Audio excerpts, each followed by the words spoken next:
Ô rừng câu đâu chỉ là những phần lớn đấy kìa. Rừng câu giờ. Mông xua, ô vàng nghệ xua giờ. Đồ vàng nhảy chưa rồi. Đây là phố đi bộ nhỉ? Phố đi bộ mà. Cái hết là cho cái mẹ nó này.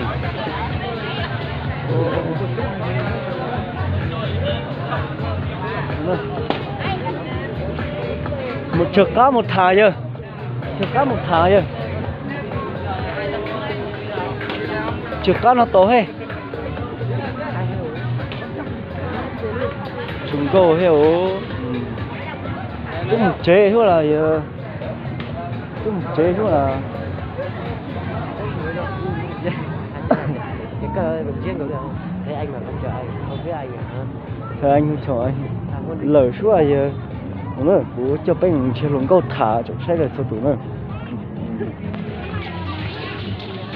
lời số là giờ khiến té luôn khiến sai luôn đi ô khiến từ từ giờ khiến luôn lại chỗ tư hả ít ba được coi hết Chạy mà hay luôn rồi. bây giờ hai lô lì khiến ta đi ô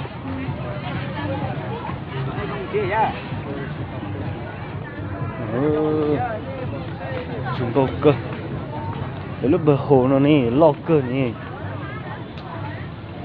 Rộng rãi đấy nói hả? phải bé chỉ nói lúc lòi nó này giờ có xe thằng con để thằng con đút tàu tiền giờ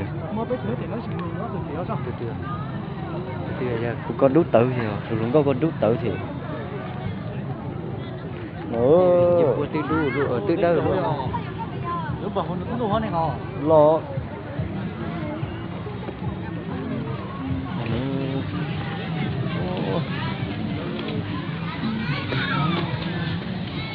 Chúng cái người chụp gì nữa?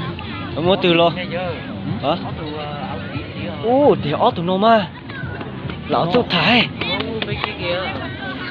hoài tụi nó giờ Cái bé.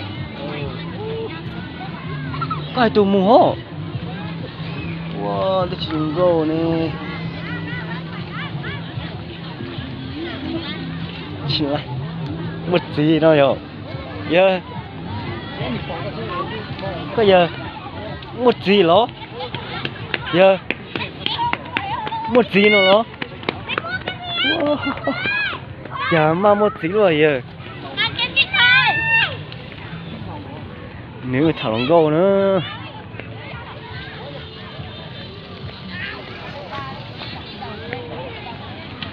mình chơi lòng gâu thả này nó chỉ mua vậy là ô tụi bà ta muốn chờ cơ từ này hả ui ba bể mà nhưng mà một hồn trột tài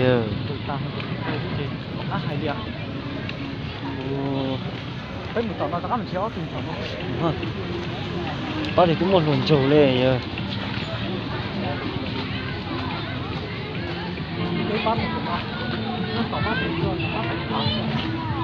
khăn đồng bò và để bóng một gì nó là Xong nó chỉ Do lúc họ chơi nó chả mà nó vàng nghề cho nó họ chơi nó kia nó chơi là dùng tiền của cho nên xe kia nữa họ sẽ bố tiền trả dùng có tiền